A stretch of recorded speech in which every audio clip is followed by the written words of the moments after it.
He was earning $120 million a year. His album Thriller sold more than 110 million copies.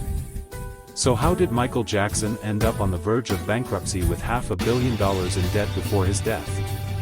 If these kinds of stories catch your attention, don't forget to subscribe and hit the like button. Where are you watching us from right now? Let us know in the comments below.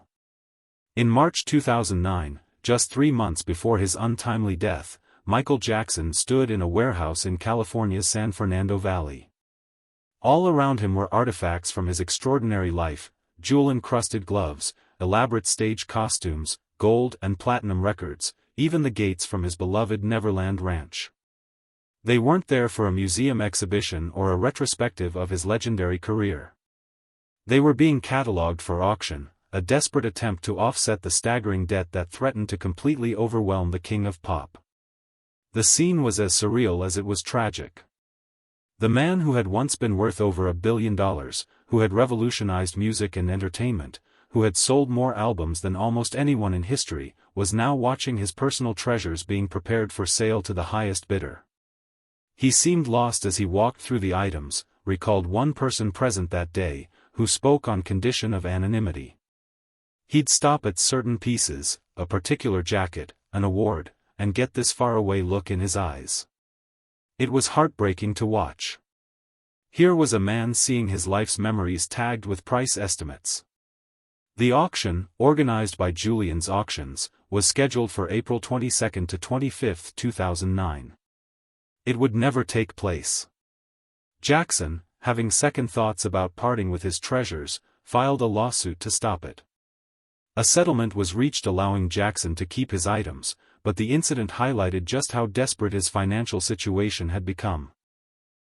He was willing to sell pieces of his history, items that clearly held deep personal significance, to stay afloat. How did it come to this? The financial collapse of Michael Jackson represents one of the most perplexing paradoxes in celebrity economics. How could someone who generated so much wealth end up so deeply in debt?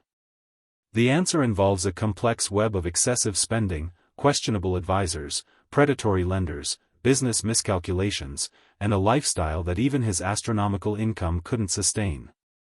To understand the magnitude of Jackson's financial disaster, we must first comprehend the scale of his success. At his peak in the 1980s and early 1990s, Michael Jackson wasn't just wealthy, he was a one-man financial empire. The numbers are staggering. Thriller, released in 1982, remains the second best-selling album of all time with estimated sales exceeding 70 million copies worldwide. Some sources put the figure closer to 110 million. The Bad album sold approximately 35 million copies. The Bad World Tour grossed $125 million, a record at the time for a solo artist. The Dangerous Tour brought in another $100 million. His 1995 to 1997 History Tour generated $165 million.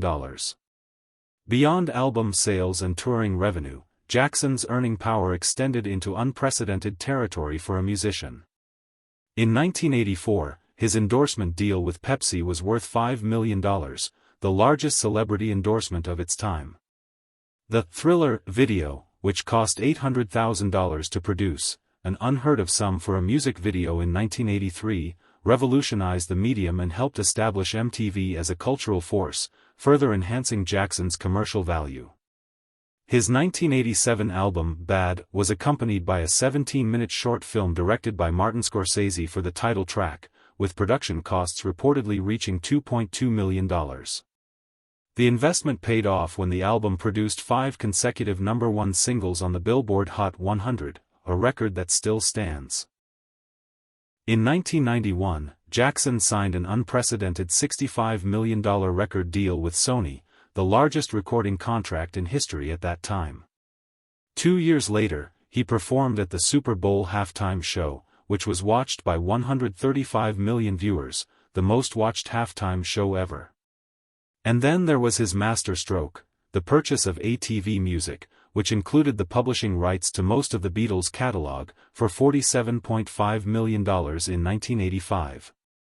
This acquisition would later merge with Sony to become Sony/ATV, valued in the billions.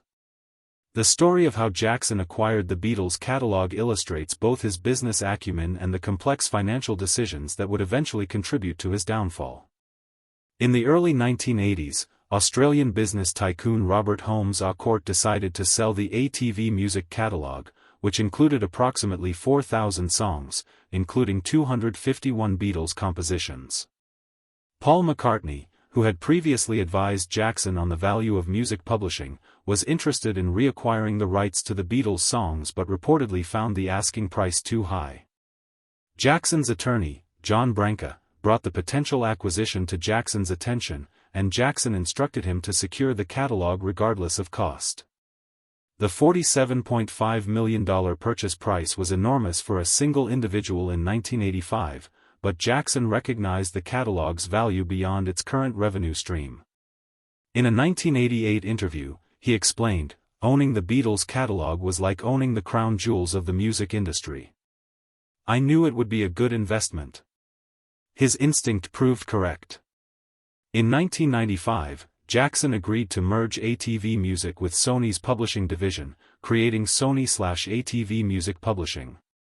The deal reportedly earned Jackson $95 million upfront while allowing him to retain 50% ownership in the expanded catalog, which had grown to include works by artists ranging from Bob Dylan to Lady Gaga. By the time of Jackson's death, his 50% stake in Sony/ATV was valued at approximately $500 million. At his commercial peak, Michael Jackson was arguably the most valuable entertainment property in the world, explains music industry analyst Marshall Cohen. He wasn't just selling records, he was selling a global phenomenon. This commercial success translated into an extravagant lifestyle. In 1988, Jackson purchased Neverland Ranch for approximately $17 million, transforming the 2,700-acre property into a personal amusement park complete with a zoo, a movie theater, and carnival rides.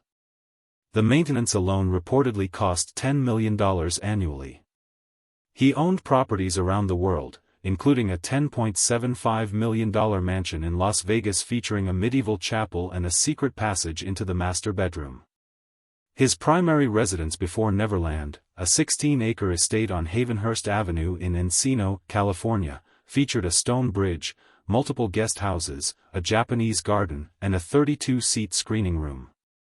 His car collection included Rolls-Royces, Bentleys, Lamborghinis, and customized vehicles.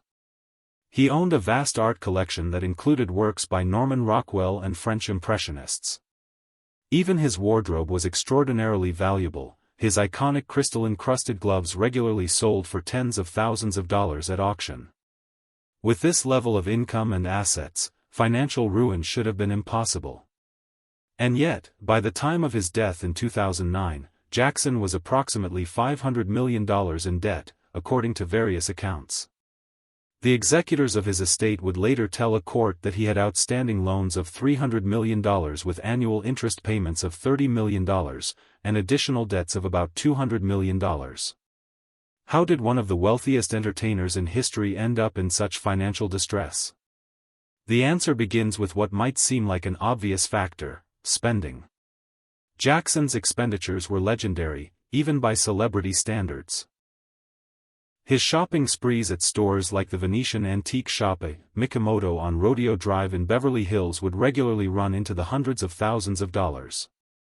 On one occasion, as documented in the 2003 documentary Living with Michael Jackson, he spent $6 million in a single day at a Las Vegas hotel's shopping arcade.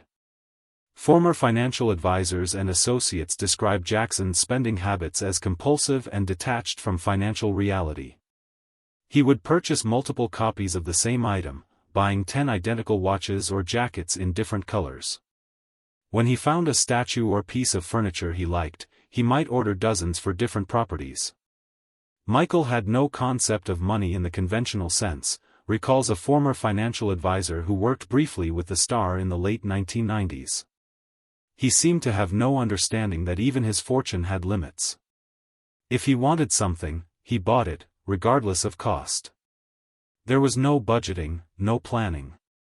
This spending extended beyond personal luxuries.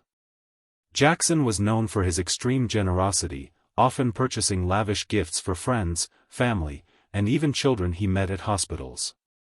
During a 2008 court case involving a memorabilia dealer, it emerged that Jackson had a standing order at Harrods in London to deliver $1 million worth of toys annually to underprivileged children. He was pathologically generous, says J. Randy Taraborelli, Jackson's biographer. He simply couldn't say no when someone asked him for help, and he couldn't resist making grand gestures, especially when it came to children or people in need. His personal chef for many years, Kai Chase, recalled instances when Jackson would send her out to buy meals for homeless people they passed while driving. According to Chase, he would insist on including money, clean socks, and blankets with the food. When friends or employees mentioned financial troubles, Jackson would often respond with extraordinary generosity. One former Neverland employee described how after casually mentioning his daughter's college tuition struggles, he found an envelope containing $10,000 in cash on his workstation the next day. A note in Jackson's handwriting simply read, "For her education." Jackson's spending on his 3 children, Michael Joseph Jr., known as Prince, Paris, and Prince Michael II, known as Blanket, was particularly lavish. Their closets were filled with designer clothes, many never worn. Their rooms featured custom-made furniture and the latest electronics. For Christmas and birthdays, Jackson would reportedly spend hundreds of thousands of dollars on gifts, turning entire rooms at Neverland into spectacular displays of presents. Then there was Neverland. The sprawling estate in Santa Barbara County, California, wasn't just expensive to purchase, it was astronomically costly to maintain.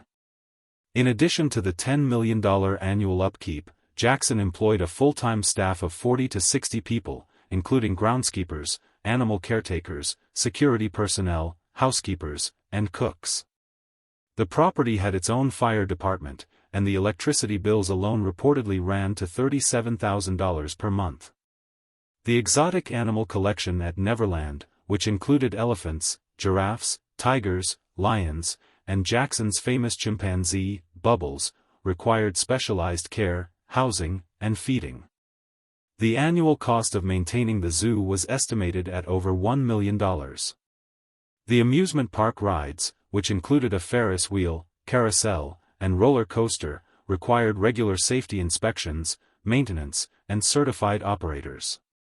When the rides weren't in use, which was most of the time when there weren't children visiting, they still needed to be maintained and tested regularly, adding significantly to the property's operating expenses. Neverland was a financial black hole, says a former Jackson employee who worked at the ranch in the early 2000s. But Michael wouldn't consider downsizing or selling, even when his advisors begged him to. It wasn't just a home, it was his sanctuary, his vision of what childhood should be. The property also served as the physical manifestation of Jackson's desire to create the childhood he felt he had missed due to his early fame. Having spent his youth performing and recording rather than playing and exploring, Neverland represented a second chance at childhood, albeit one with an astronomical price tag. Jackson's travel expenses were similarly extravagant. He typically stayed in presidential suites or penthouse apartments when touring, often taking over entire floors of luxury hotels for himself, his children, and his entourage. For transportation, he favored private jets, usually chartered at a cost of tens of thousands of dollars per flight. But excessive spending, while significant, doesn't fully explain Jackson's financial downfall. Many celebrities spend lavishly without facing bankruptcy. The deeper issues lay in his business decisions, his choice of advisors, and the increasingly complex and costly loans he took out to maintain his lifestyle. Jackson's business acumen was inconsistent at best. His purchase of the Beatles catalog showed remarkable foresight, other ventures proved disastrous. In the late 1990s, he invested heavily in various failed business ventures, including a planned theme park in Poland that never materialized despite millions in development costs.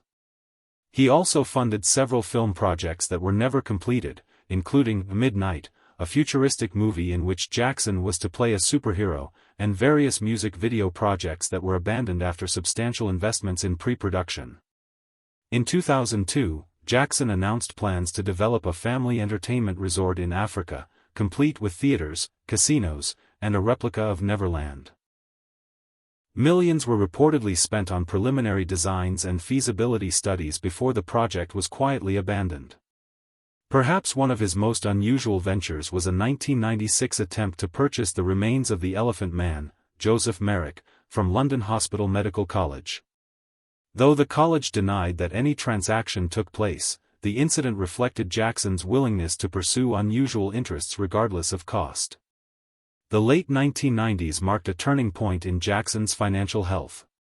His 1995 album, History, sold respectably, but below expectations given its enormous production and promotion budget.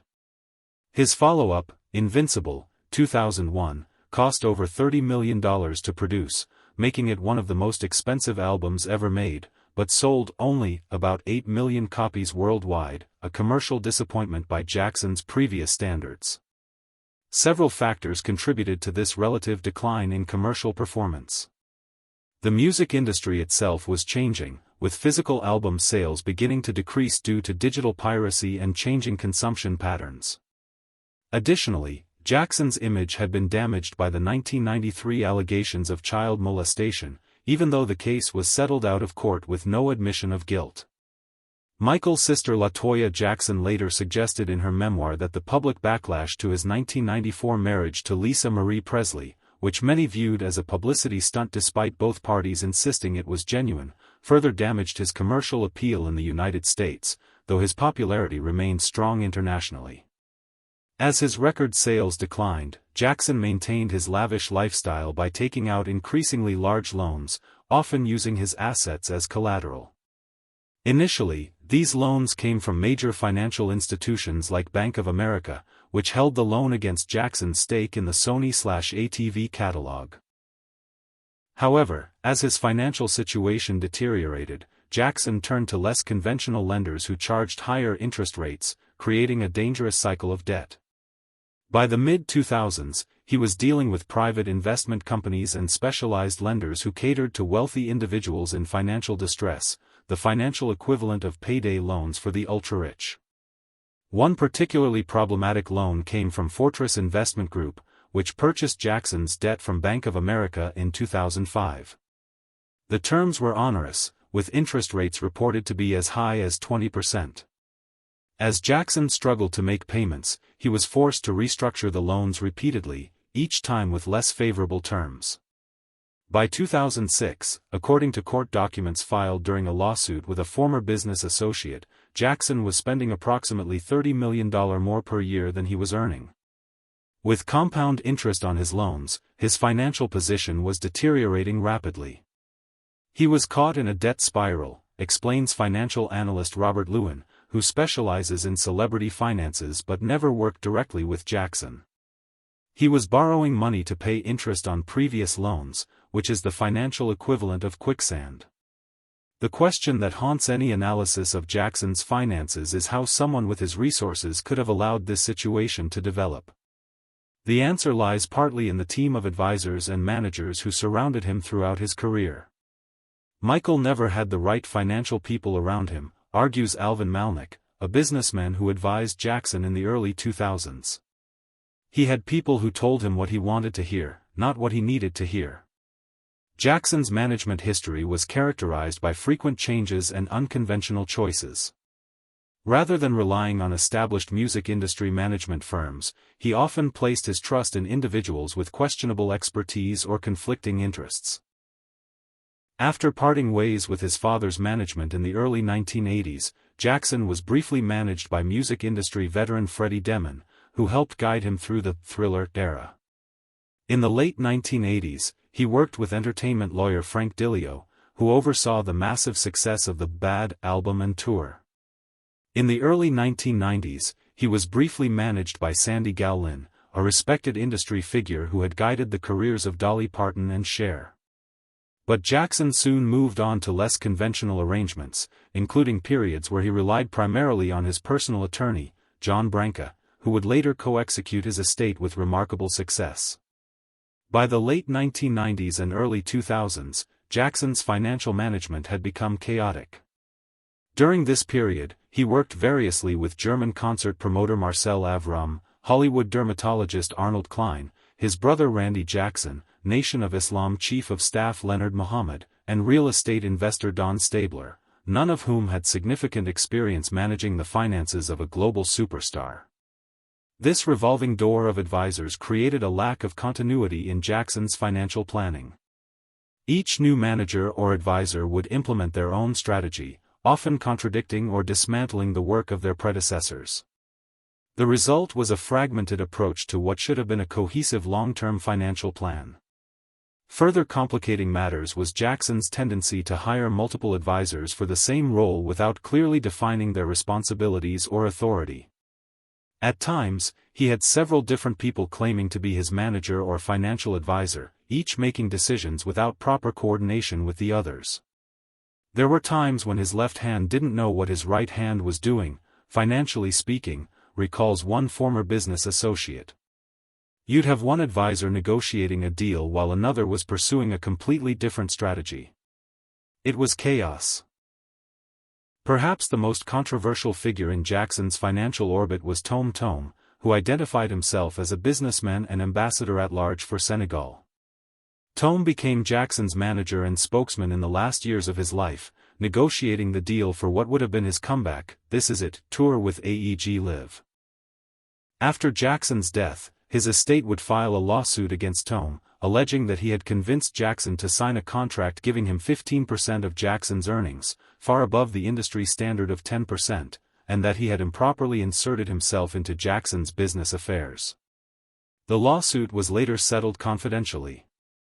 In the lawsuit, the estate claimed that Tom had used undue influence over Jackson during a vulnerable period in his life. According to court documents, Tom allegedly introduced Jackson to Colony Capital, the investment firm that ultimately acquired Jackson's loan on Neverland Ranch, preventing foreclosure but creating new financial obligations. The instability in Jackson's management team created a vacuum in which proper financial oversight became impossible.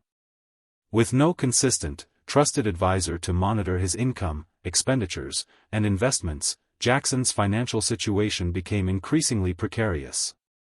There was no one minding the store, says a former Sony executive who worked with Jackson but requested anonymity.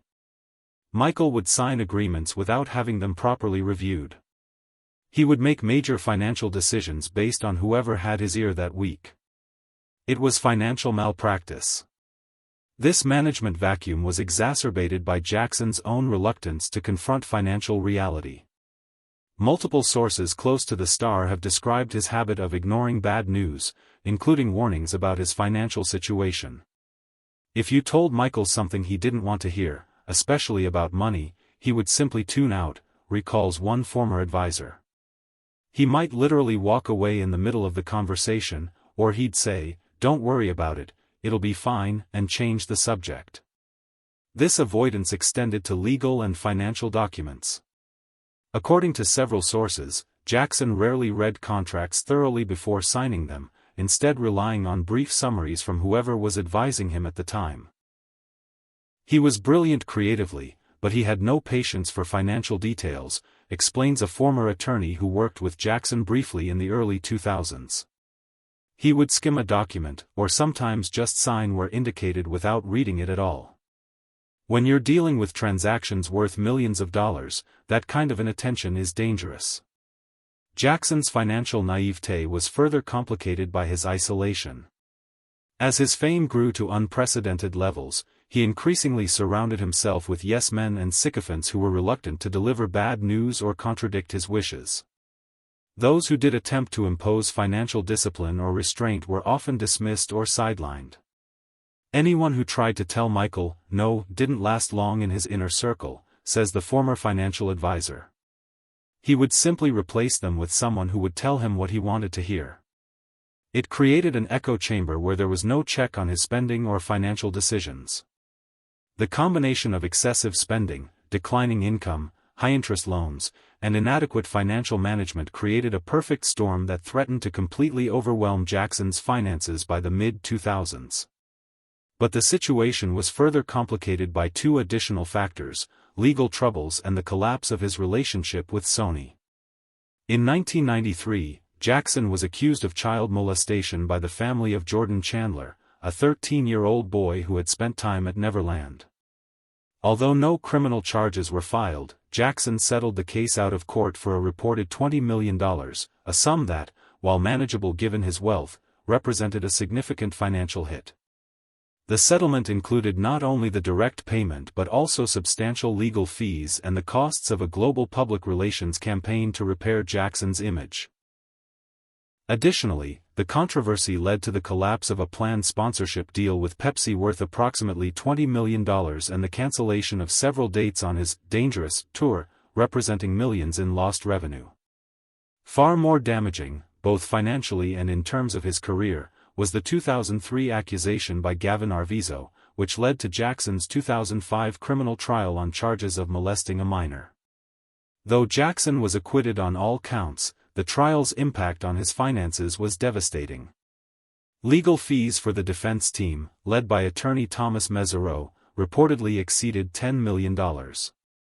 During the trial, Jackson was unable to work or generate significant income. Perhaps most importantly, the publicity surrounding the case severely damaged his earning potential through endorsements and appearances, which had been a major source of income. The trial was financially cataclysmic, says music industry attorney John Smith. Even with the acquittal, corporate brands wouldn't touch him. His touring potential outside the U.S. remained strong, but American venues were wary. And all this was happening while his expenses continued unabated and interest on his loans accumulated. The trial also took a severe toll on Jackson's physical and mental health. Those close to him described significant weight loss, increased dependence on prescription medications, and deepening isolation. These health issues would have long-term implications for his ability to work and earn income, further exacerbating his financial problems. The second factor was Jackson's deteriorating relationship with Sony Music and its then CEO, Tommy Mottola.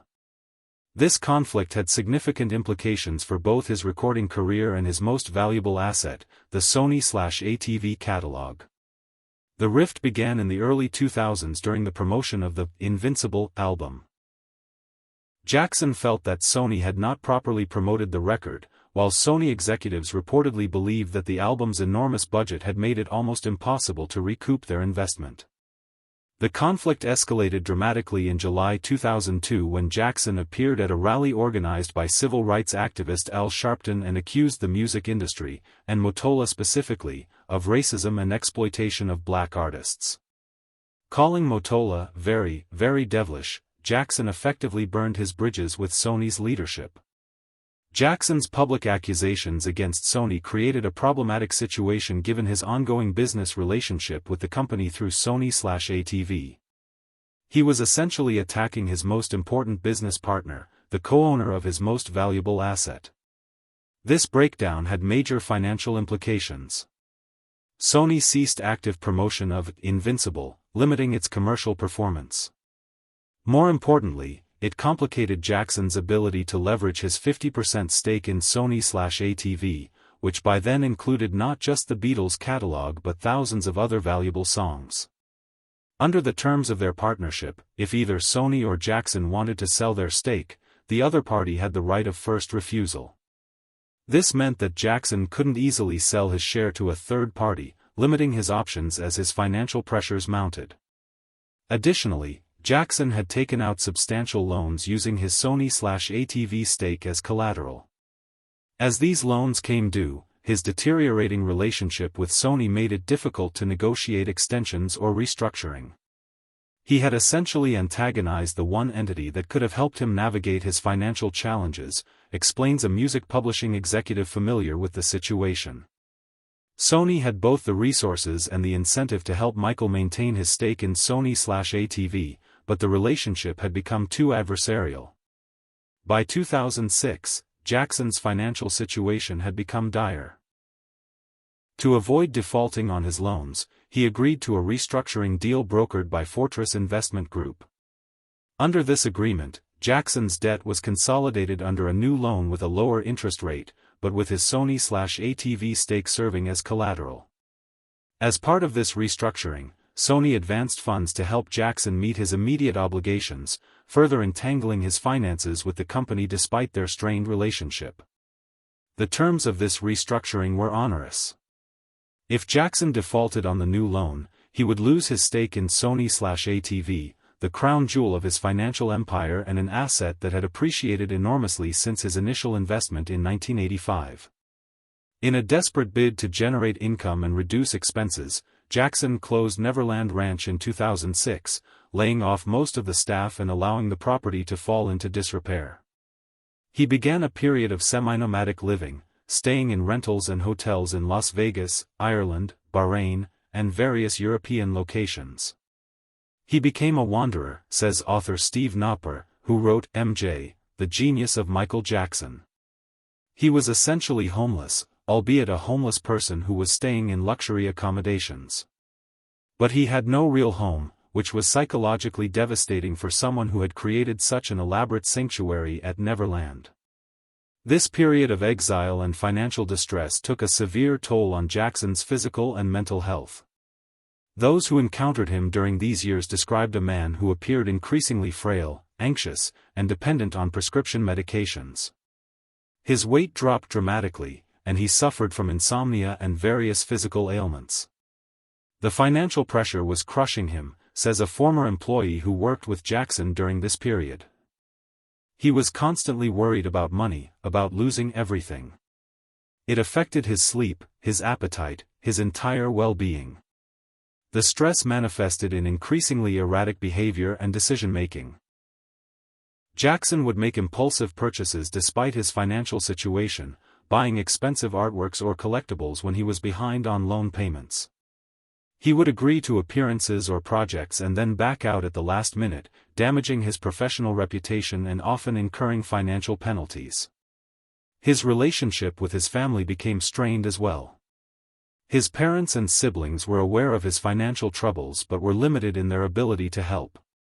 Some family members later claimed they had tried to stage interventions regarding both his finances and his health but were rebuffed or kept at a distance by the gatekeepers in his entourage.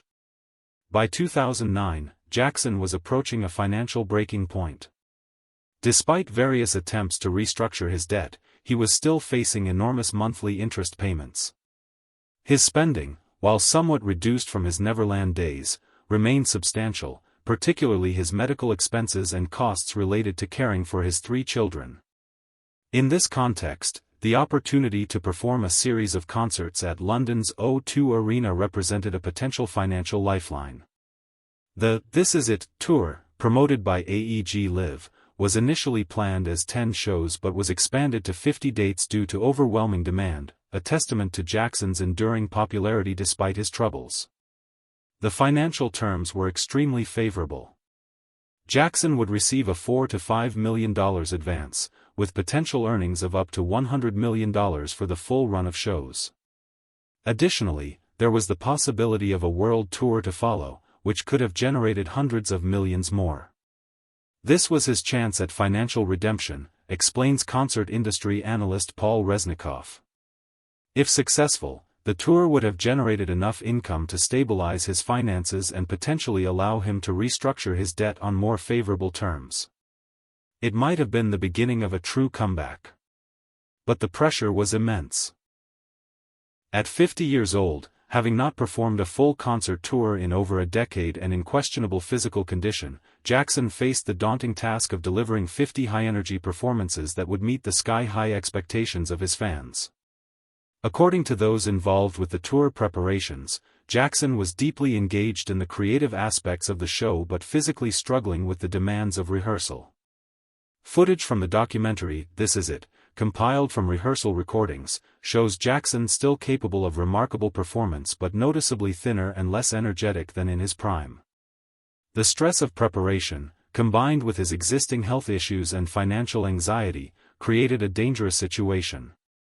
Jackson began relying heavily on the powerful anesthetic propofol to sleep, a decision that would ultimately cost him his life.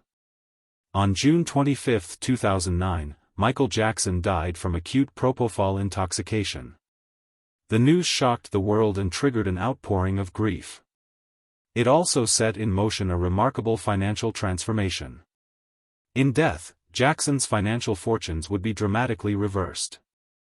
Posthumous album releases, the This Is It documentary compiled from rehearsal footage, merchandise, and eventually a surge in streaming of his catalog would generate hundreds of millions in revenue. Most importantly, the executors of his estate, attorney John Branca and music executive John McClain, would prove to be far more effective financial stewards than any of Jackson's managers during his lifetime. They systematically addressed his debts, renegotiated unfavorable contracts, and maximized the value of his assets. In 2016, the estate sold Jackson's remaining stake in Sony/ATV to Sony for $750 million.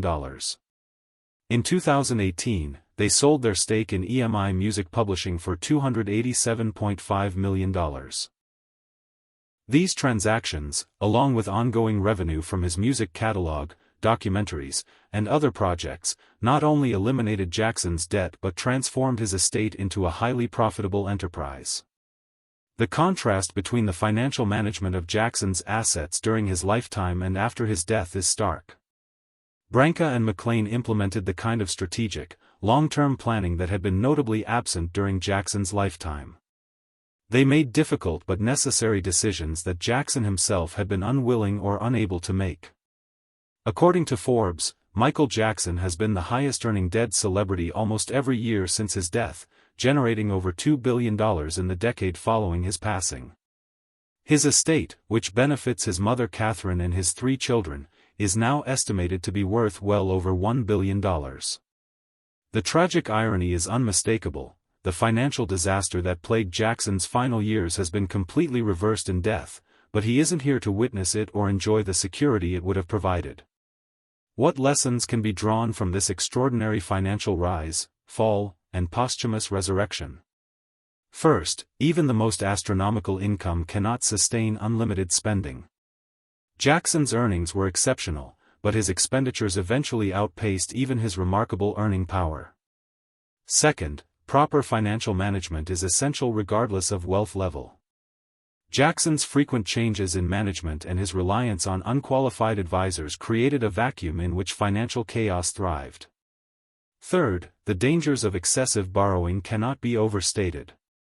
Jackson's use of his assets as collateral for loans created a precarious situation where his entire financial empire was perpetually at risk. Fourth, financial avoidance, the unwillingness to confront financial reality, can be as damaging as active mismanagement. Jackson's reluctance to discuss or address his financial problems allowed them to worsen beyond the point of easy resolution. Fifth, diversification is crucial even for the wealthy.